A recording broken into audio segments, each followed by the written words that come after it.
네, 출범 4개월여를 맞은 이재명 정부 첫 국정감사가 2주째 접어들었습니다. 오늘 13개 상임위에서 국감이 순조롭게 진행되고 있습니다. 국감 초반 여야 충돌이 거센 법사위에서는 오늘 서울고법, 수원고법, 서울중앙지법 등 전국의 17개 법원을 대상으로 감사를 실시하고 있습니다. 국감 맨 이슈, 오늘 배정호 한국정치평론가협회장, 정연국 전 청와대 대변인과 함께하겠습니다. 안녕하십니까? 안녕하세요. 네. 안녕하세요. 자, 법사위 국감이 오늘도 최대 격전지로 이제 주목이 되는데요. 오늘 지난주에 법사위 국감이 이제 대법원에 대한 국정감사, 현장감사까지도 두 차례 하고, 그리고 이제 헌법재판소에 대한 국정감사, 군사법원 이렇게 이제 국정감사고, 오늘은 이제 전국의 17개 지방법원장을 대상으로 해서 국정감사를 하고 있습니다. 그래서 오전에 잠깐 보니까 윤석열 전 대통령 내란 혐의 재판과 관련해서 구속 취소한 그런 부분, 그 다음에 이제 내란 특별재판부, 여기에 대한 어떤 여야 의원들 간의 어떤 공방, 그리고 또 법원장들의 또 답변, 이런 부분들이 상당히 주목이 됐는데, 오전 국감상 어떤 부분에 좀 주목하셨습니까? 네, 말씀하신 대로 서울 고법에서는 이재명 대통령에 대한 파기환송심이 중단이 된 이 부분을 둘러싸고 여야가 격돌을 벌였고, 네. 서울중앙지법에서는 내란 수계 윤석열 전 대통령을 왜 지기현 판사가 풀어줬는지, 그리고 지기현 판사의 룸살롱 접대 의혹 문제, 이런 부분을 둘러싸고 여야가 격돌을 벌였는데, 전체적으로 가장 핫한 국정감사장이 어디냐 하면은 이제 이 법사위 2주째 가장 여야가 격돌한 최전선, 그래서 동물국회 소리까지 듣고 있어요. 지난 17일에 곽규택 의원 등 이제 국민의힘 소속 의원들이 추미애 법사위원장 자리를 에워싸고 의사진행물 안 준다는 이유로 회의 진행을 반영을 했다. 그래서 지금 군사법원 국감이었죠? 그렇습니다. 그래서 이제 정청래 민주당 대표 같은 경우는 국회 선진화법 위반이 명백하다. 따라서 법적 조치를 해라라고 이렇게 고발을 주문하고까지 나섰고, 추미애 법사위원장 같은 경우는 이렇게 앞으로 계속해서 법사위원장의 회의 진행을 방해할 경우에는 분명히 고발을 하겠다라는 이제 법적 조치를 예고를 했고, 반면에 이제 국민의힘 같은 경우는 일방적으로 추미애 위원장이 회의를 진행하고 있다, 발언권까지 박탈하고 있다라고 주장을 하고 있어요. 특히 이제 오늘 이 법사위 국정감사에서 나경원 의원의 배우자가 춘천 지원장 아니겠습니까? 그래서 나경원 의원이 이제 신상 발언을 하고 잠시 이석을 했는데, 이 신상 발언을 통해서 나경원 의원이 이 추미애 법사위원장에게 좀 이렇게 발언권을 국민의힘에게도 보장을 해달라라는 요구를 하고 이석을 해서 좀 눈길을 끌었습니다. 네. 자, 오전에 법사위 국감 상황, 이전보다는 좀 차분하게 좀 진행이 되고 있는 것 같긴 합니다만은. 오늘은 큰 전쟁이 벌어진 것은 아닌 것 같습니다. 같은데, 다행히도 그 법원장님들 답변하는 모습들을 봤는데, 그래도 중심을 좀 잡아주고 계시구나. 민주당에서 그렇게 공격을 하고 흔들려고 해도 좀 중심을 잡아주고 계신 부분에 대해서 좀 다행스럽게 여겨졌습니다. 법원장들 대체로 답변하신 부분을 보면은, 내란 특별재판부에 대해서는 위헌의 소지가 있다는 것, 또 대법관의 정원에 대해서도 필요성은 인정이 되지만 상당히 졸속적인 부분이 있기 때문에 논의가 더 필요하다는 부분이라든가, 또 이제 대법원에 대한 이런 현장 감사 이런 부분에 대해서 우려, 사법부의 독립에 대한 우려, 이런 부분에 대해서 다들 공감을 하시고 상식적으로 판단을 하고 계시구나 하는 부분에 대해서는 상당히 다행스럽게 생각이 되는데, 오늘 오전에 그 감사를 보면서 저 특별히 본 것이 그 세해 공무원 사건, 세해 공무원 문재인 정부죠. 문재인 정부의 세해 공무원 자진 월북 조작 사건, 이 부분에 대한 재판이 지금 2년 7개월째 1심이 진행 중이에요. 근데 이게 비공개로 진행되고 있다는 겁니다. 저는 우리 그동안 파악을 제대로 못했는데 공개가 되지 않고 있는 거예요. 그러니까 재판에 또 그 세해 공무원의 유족들이 참관도 못하게 하고 있다는 겁니다. 완전히 비밀로 지금 비밀스러운 재판을 하고 있는데 이 군사 부분에 비밀 뭐 대해서는 이런 것들이 많은 예, 모양이죠. 군사 기밀 이런 부분인 것 같은데 그런 부분에 대해서는 뭐 일반인들 해당 부분에 대해서는 나가달라고 할 수 있는 예. 부분인데 전체를 공개하지 않고 있다는 부분 이런 부분에 대해서는 굉장히 우리를 포하고 예. 특히 그 사건과 관련한 재판을 받고 있는 분이 박지원 의원인 것입니다. 근데 법사위원이라 말이시죠. 저 자리에 있단 말입니다. 네. 그렇기 때문에 아까 나경원 의원이 자진해서 회피를 하듯이 저분 박지원 의원도 자진해서 회피를 하시는 게 맞아요. 그런데 이해 충돌이 분명하게 있는 것 아니겠습니까? 예. 그런 점에 대해서는 좀 짚지 않을 수 없습니다. 조금 전에 말씀하셨던 것처럼 지금 그 여야 뭐 서로 추미애 방지법, 나경원 방지법 이렇게 지금 맞서 그렇죠. 있는 그런 부분들은 어떻게 될까요? 그렇습니다. 지금 국민의힘 입장에서는요, 국민의힘 법사위원들은 정말 발언권을 제한당하고 있는 예. 게 맞습니다. 지금 271건이라고 하는데 추미애 법사위원장이 발언을 제대로 못하게 해요. 뭐 걸핏하면은 퇴장시키겠다 그러고 발언권을 보장을 해주지 않으니까는 국민의힘 법사위원 입장에서는 불만이 생길 수밖에 없는 것입니다. 네. 더군다나 정인 채택도 마찬가지입니다. 예. 정인 채택도 지금 국민의힘에서 정인을 채택을 하고 싶어도 네. 제안해도 민주당이 숫자가 많으니까 네. 받아주지 않으면 정인 채택을 할 수가 없다. 알겠습니다. 그렇기 때문에 이제 추미애 법사위원장의 이 진행에 대해서 권한 남용이다. 그래서 알겠습니다. 이런 부분에 대해서 법을 만들어서라도 보장을 받아야 되겠다. 이런 입장인 것입니다. 예, 반대쪽에서는 또 추미애 위원장 입장에서는 좀 막말, 욕설, 뭐 이런 회의 중에 고성 이런 걸로 이제 회의를 이제 방해하고 있다 그래서 그러니까 그걸 이제 방지하는 이제 법을 만들겠다. 누가 먼저지 하는 부분인데 저는 추미애 의원이 알겠습니다. 진행을 잘못하고 있다고 저는 보고 있습니다. 예, 그건 이제 어떻게 좀 앞으로 추이를 좀 보기로 하고요. 오늘 그 두 분께서 잠깐씩 언급했습니다만 이제 민주당 사법개혁특위가 사법개혁안을 발표합니다. 잠시 뒤에 이제 2시쯤에 할 것으로 예상이 되고 있는데 현행 14명인 대법관 수를 26명, 12명 이제 늘리는 그런 안 그리고 압수수색 영장이 좀 남발된다 이런 지적이 있지 않습니까? 그래서 이걸 이제 판사가 한번 사전에 신문할 수 있도록 한번 거르는 그런 이제 장치를 도입하는 안. 그리고 이제 그동안 논란이 됐던 이제 재판소원, 사심된 논란이 빚었죠. 그래서 재판소원은 이번엔 빠지는데 민주당 입장에서는 이제 지도부 안으로 이제 발의한다고 해요. 그래서 오늘 사법개혁안에 대해서는 어떻게 좀? 네, 저는 전체적으로 예. 사법개혁안에 대해서는 긍정적으로 평가를 합니다. 예. 특히 이제 대법관 증언 문제에 대해서는 대법원에서도 늘려달라라고 요구를 하는 그런 부분이기 때문에 예. 이 대법관 구성의 다양성을 위해서도 대법관 증언이 좀 필요하다. 그래서 민주당의 이 사법개혁안을 보면 현재 대법관은 14명입니다. 그래서 12명을 늘려서 26명으로 하자라는 이제 그런 입장인 반면에 국민의힘은 사법부 장악이다. 라고 반발하고 있는 그런 상황이고요. 네. 두 번째로 이제 대법관 후보를 추천하는데 현재는 이 추천위원회가 10명으로 되어 있습니다. 그런데 이걸 2명을 더 늘리자. 네. 그래서 법관 대표회의에서 1명 더 추천하고 그리고 또 지방변호사회에서 1명 더 추천해서 네. 12명으로 하자라는 그게 민주당의 의견인데 네. 개혁안인데 저는 이 부분도 대법관 구성의 다양성을 위해서는 좀 필요하다. 그리고 지금 현재 대법원장이 제왕적 대법원장이거든요. 네. 그래서 제왕적 대법원장의 권한 남용을 좀 견제하는 의미에서도 이 두 가지는 좀 필요한 것이 아닌가 이렇게 개인적으로 생각을 하고요. 예. 그리고 앵커께서 말씀하신 이제 사전 신문제 이걸 좀 강화하자, 도입하자라는 압수수색 것이 영장 민주당의 할 때, 예. 입장입니다. 말씀하신 대로 압수수색 영장 발부율은 뭐 한 90% 이상이 넘는 것으로 알고 있는데 예. 이 부분도 판사가 영장의 전담 판사가 사전에 수사기관을 상대로 해서 과연 예. 이 압수수색 영장이 필요한지 꼼꼼히 따져볼 수 있도록 한 그런 부분이기 때문에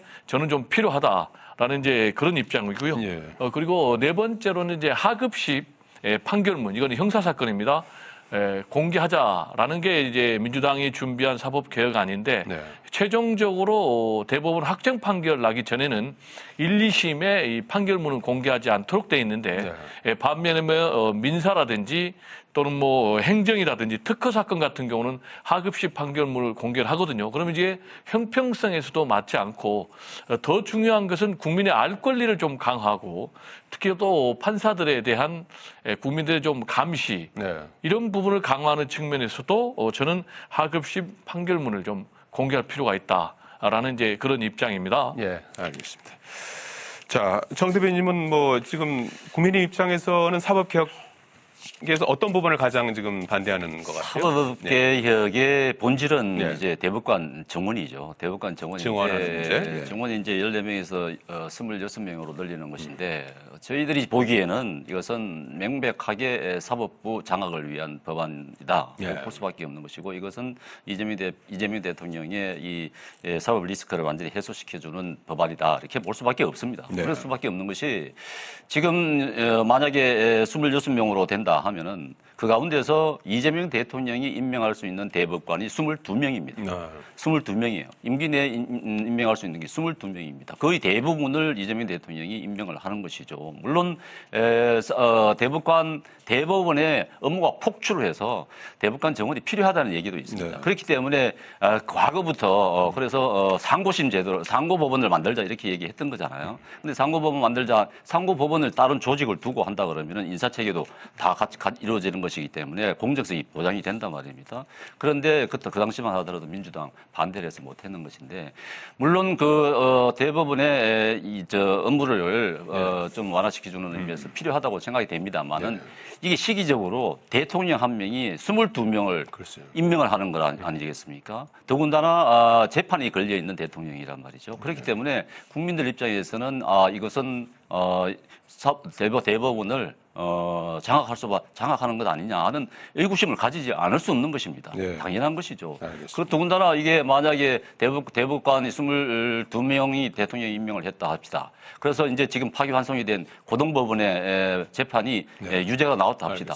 그러면은 대법원에 가서 이거를 갖다가 대법원이 다시 무죄를 다시 돌려보낼 수도 있는 부분이고 무죄 취지를 해소할 수도 있는 부분이잖아요. 그렇게 생각할 수밖에 없는 것이기 때문에 반대를 하는 것이고 재판 소원도 그렇습니다. 만약에 대법원에서 유죄가 나왔다. 그러면은 헌재에 가자.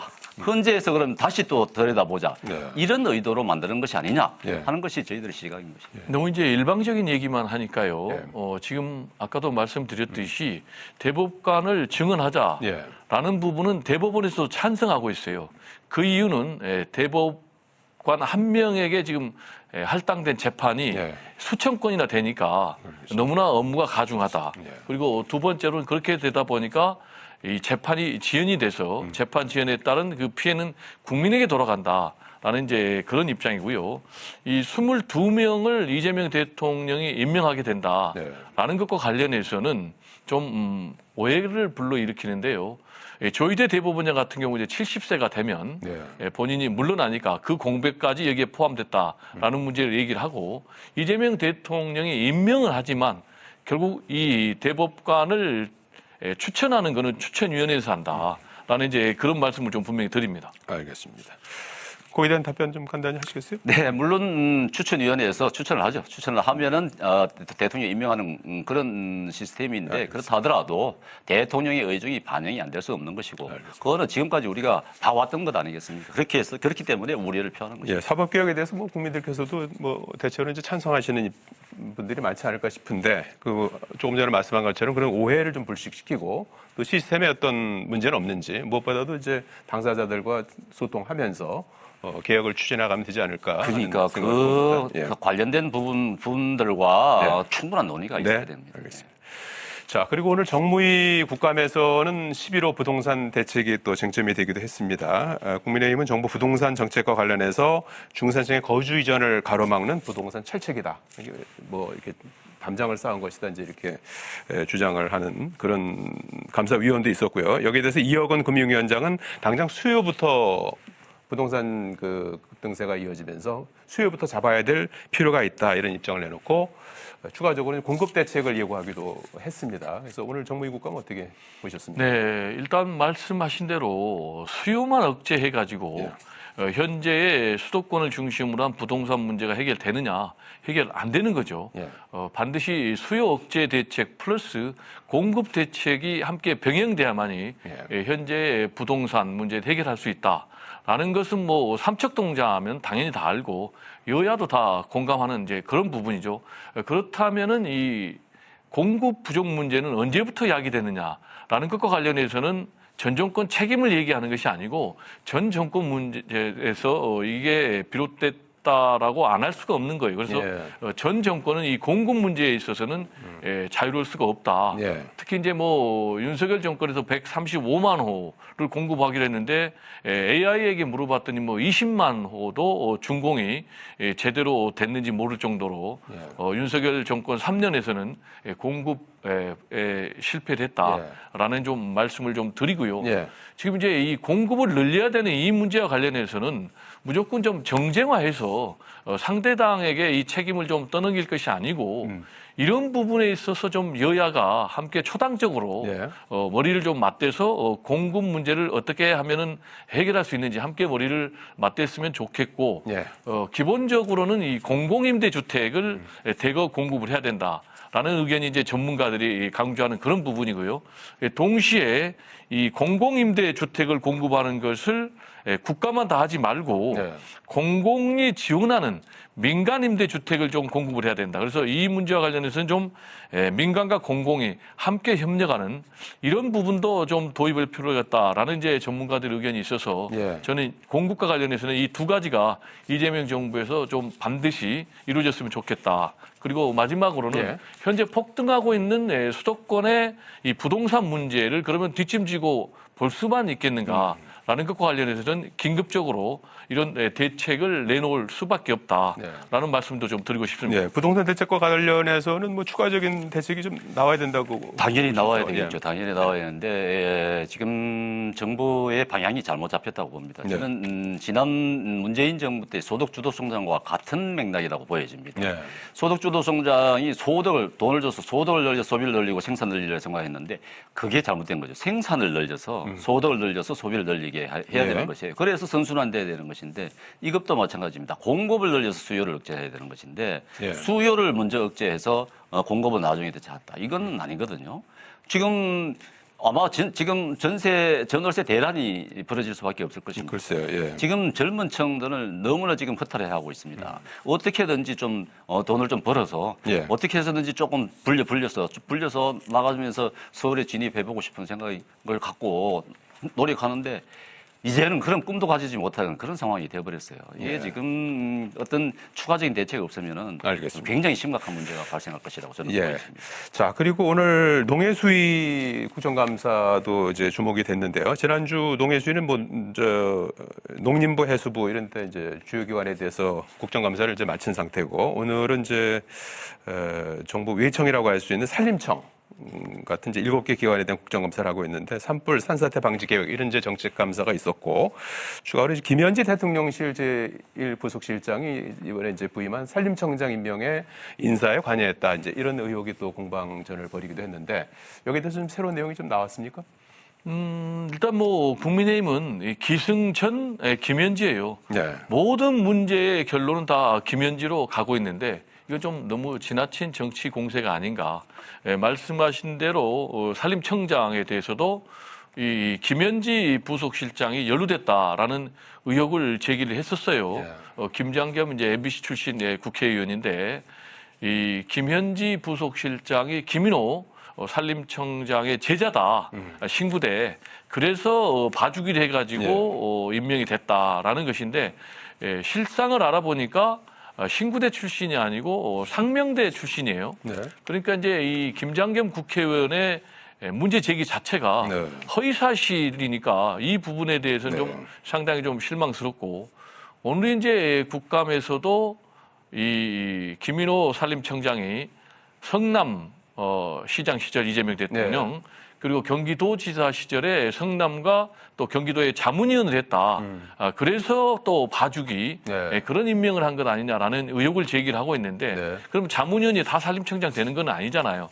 이건 좀 지나친 정치 공세고 다만 지금 이재명 정부에서 국민 추천제를 했지 않습니까? 예. 그래서 이 국민 추천제를 통해서 공직자를 발탁하는 그런 제도를 시행을 했는데 이 김인호 산림청장이 스스로 산림청장에 추천했어요. 셀프 추천. 네, 이런 부분은 좀 굉장히 부적절한 부분이 아닌가. 예. 이런 부분에 대해서는 본인이 좀 통렬하게 국민들께 사과할 필요가 있다라는 말씀을 좀 드리고 싶습니다. 네. 전 이런 사례는 처음 본 것 같습니다. 어떤 셀프 추천, 셀프 추천이요? 본인이 예. 그러니까 말입니다. 그게 낯이 뜨거워서 어떻게 그렇게 했을지 모르겠는데. 그래서 야당에서는 지금 증인으로 김현진 실장을 또 나오게 해야 된다 이렇게 주장하고 있는 것 같은데. 그럴 수밖에 없는 것이 두 분이 예전에 이제 이재명 대통령 성남시장 시절에 성남시 내에서 이제 같은 시민 활동을 했다는 것 아니겠습니까? 글쎄요. 서로 알고 지냈던 부분이 있기 때문에 그렇다 그러면은 김현지 실장이 얘기를 해서 추천서를 넣으라고 한 거 아닌가 뭐 이런 생각도 해볼 수 있는 거예요. 그렇기 때문에 물어보지 않을 수 없잖아요. 모르는 사람 같아서 모르지만 과거부터 오래전부터 알았던 사람이고 본인이 추천서를 내는 그런 상황이기 때문에 정인으로 불러서 물어보지 않을 수 없어요.